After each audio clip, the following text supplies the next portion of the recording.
This is a good example of what I wanted to also talk about, because sometimes buyers see this and they automatically get jaded and they're like, I don't want to go see that home. It's nice. But I don't want to go see it. Something might be wrong with it, Chia. If you like the home from the photos, you want to go look at it, you're interested in it, it fits your needs. Ask your agent to dive deep into the history, like what I'm doing right now, to see why it's been on the market for so long. Was there tenants involved? I like to always say, if it's meant to be, it'll be yours.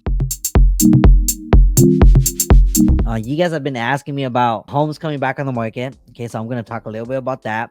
And then you guys are also asking me about what's available under your budget. Like what's out there, 300K, 400K, 500K, and so forth. So I want to go over that with you guys in real time, just so that way you guys can kind of get an idea of what's going on in the Sacramento area. If you're thinking about buying, is it even worthwhile to get your credit pulled by a lender to check if you're qualifying for a home, if your home is not even available to you or not? Let's look on this home. Why are these homes back on the market? Clarksburg, okay, 500K, 2-bedroom, 1 bath, been on the market for 85 days, y'all. Sometimes a buyer doesn't get qualified for financing and it drags the escrow period. That might be what happened here. Or the buyers did inspections on this home and they found out a lot of stuff wrong with the home, and they were probably in the process of getting bids from contractors, negotiating the price, the credits, the repairs with the sellers, and there probably was a lot of delays because of that. So they just couldn't get to a agreed upon solution, and then they just canceled. Contingent show. Okay, good thing this came up. Contingent show means one of many things. Maybe the buyer hasn't wired the deposit yet to the title company, so it's contingent, meaning that they still want people to go look at the home even though they accepted an offer, but it's contingent on the buyers wiring the deposit. Or it could be contingent upon the buyer selling their home in order to buy this home. So there's two moving parts. So maybe that's when they felt like, okay, you know what, these buyers aren't going to be able to sell their home. That means they won't be able to buy my home. I'm just going to put contingent and show it again to the market. This is a good example of what I wanted to also talk about, because sometimes buyers see this and they automatically get jaded and they're like, I don't want to go see that home. It's nice. But I don't want to go see it. Something might be wrong with it, Chia. If you like the home from the photos, you want to go look at it, you're interested in it, it fits your needs. Ask your agent to dive deep into the history, like what I'm doing right now, to see why it's been on the market for so long. Was there tenants involved? I like to always say, if it's meant to be, it'll be yours. No matter what, whoever submits an offer on it, for some reason, it just won't work out because it's your home from the beginning. It's fated to be yours, and it's going to come back on the market and it's going to be yours. I've seen that happen plenty of time to say what I'm saying right now, okay? But that's the case here. Just because it's been on the market for 85 days, it's not that anything's wrong with it. It's because it just had two failed escrows with two different buyers. So that takes up a chunk of time with it being on the market. So that's why it's 85 days continuously on the market. Look at this townhome. Okay, only 5 days. Okay, so it's back on the market. We already know why.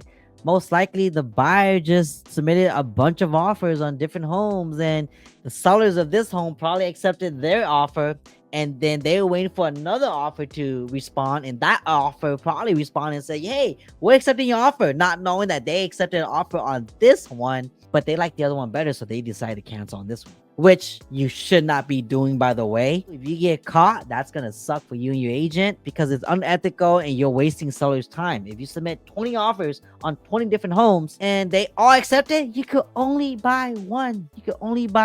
Okay? That means you have to tell all the other sellers, the 19 sellers, hey, I'm not interested no more, deuce. And you know, they have to put it back on the market and it becomes active. And sometimes that's the case, but it sucks for this seller, because if that is the case for this house, it's been on the market for only a total of 5 days. They accepted the offer and it came back within 5 days being on market. A buyer sees that and a buyer goes, man, why did it come back on the market? What's wrong with it? They automatically assume what's wrong with it, even though there's nothing wrong with it. Even though it was the buyer's fault that the sellers wasted their time accepting, going to contract, and coming back. Go see it for yourself. If it fits your criteria, if you're looking for a 2-bedroom, 2-bath in this area, Fair Oaks, and it's a townhome you're looking for within this price range, then go look at it. So that way you know if it's really for you or not. Find out. And then again, have your agent dive deep, look into it, why it came back on the market. Let's look at this other 3-bedroom, 1-bath. It's a 95822 zip code.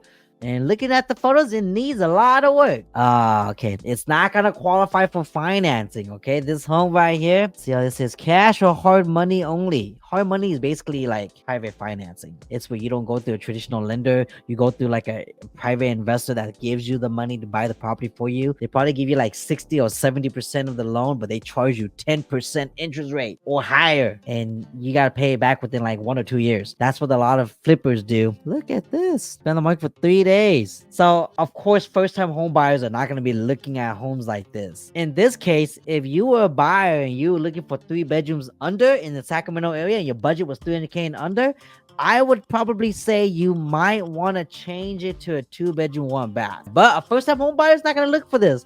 Why? First-time home buyer is going to use a loan, probably a conventional or FHAs. If you're looking for a 3-bedroom, it might not be for you. You might need to go down to a 2-bedroom. 300K, 2-bedroom right here. Offers subject to inspection. What does that mean? I'm glad all these terms are coming up because there's a lot of first-time home buyers out there that see this and they're like, what the heck is that? I gotta submit an offer first? What does that mean? They got that term from the commercial side. When they say offer subject to inspections, because there's a tenant that occupied this space, so they don't want to disturb the tenant. So what they want to do is they want to eliminate all the window shoppers, because you know, when a home comes on the market, every person in the world looking in the area gets a notification on their phone and they all want to go see it. And sometimes, believe it or not, some of those buyers or window shoppers actually go and knock on the door and say, hey, can we see your home?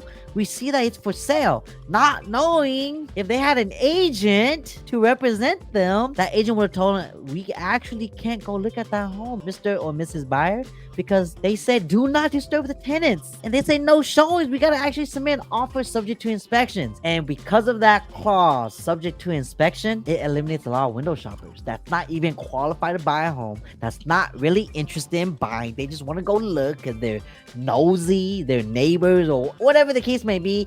It eliminates them because when they submit an offer, there's no pre-approval attached to it. What happens is, to the serious buyers that are approved, when they submit an offer on a home like this, if their offer gets accepted, they get scheduled an appointment to go look at the home.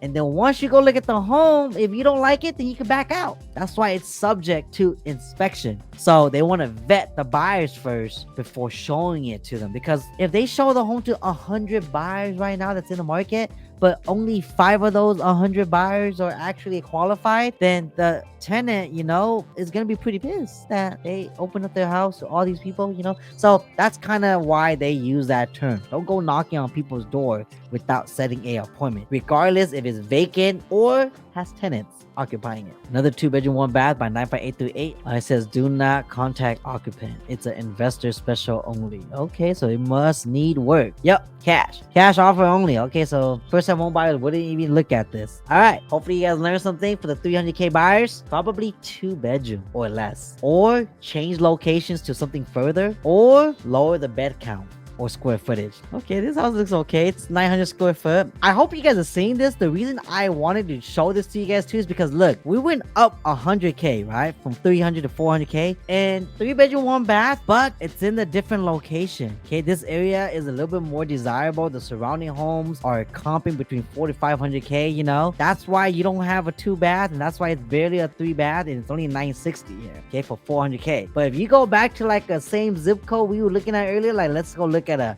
95838. So this one right here for $395. Let's see. This is a 3-bedroom, 2-bath, 1100 square foot. See how it looks like? Why did they take photos like this, Charles? Why did they do those this? Those are those quick cell phone photos. You know, like you were saying earlier, it might be that they didn't really want to have a lot of access to the house, so they just went in there and took the pictures quick. This one's for $380. It's in the same zip code. 3-bedroom, 3-bath, 1200 square foot. So it's a newer home, and that's why it's priced different. Again, if you're looking at a certain price point, here's what you need to do. Okay, if you cannot find your home, you have to change the location, meaning you might be going to a different area that you might not like, so you might have to compromise that, or you might have to compromise the bed count, the square footage, or the bath. If you wanted a 4-bedroom, you might not get it at a certain price point. You're barely getting it here at 400K. You know, I want to see what 500K is gonna look like. Yeah, with 500K right now, it's like the medium, you know, around there. You could find something that's decent in a good location and a decent size starter home around this price point. 499. Okay, it's a 3-bedroom, 3-bath. Well, this is a short sale too, man. This is a good location for 500K. The 1,700 square foot, so it's a decent size house. There must be a tenant because there's only one photo. Tenant occupied. Yep. Like you said, short sale. So they're basically they're not letting anybody in. They're like, nah, just sell it. No. Oh yeah.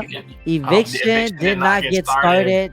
Tenant is not cooperated. Oh, that's exactly right. No pictures. Get out. So look, notice of default has been filed. Oh man, so the tenant might not be paying, so the landlord don't have money to pay. Or I've seen it too, where the tenant does pay, but the landlord's a gambler and they don't use the money to pay the mortgage, so they screw themselves up. I've seen that too. Or they're just keeping the money. So yeah, a notice of default was filed, and that's why it's going through a short sale. Oh man, okay. 3-bedroom, 3-bath, 1,400 square foot, and 95825. That's also a good area. This is kind of like a townhome style home. As you guys can see, it looks like apartments, and you guys are probably saying, "What the heck? 500K for a townhome lookalike?" It's the area again. It is the area.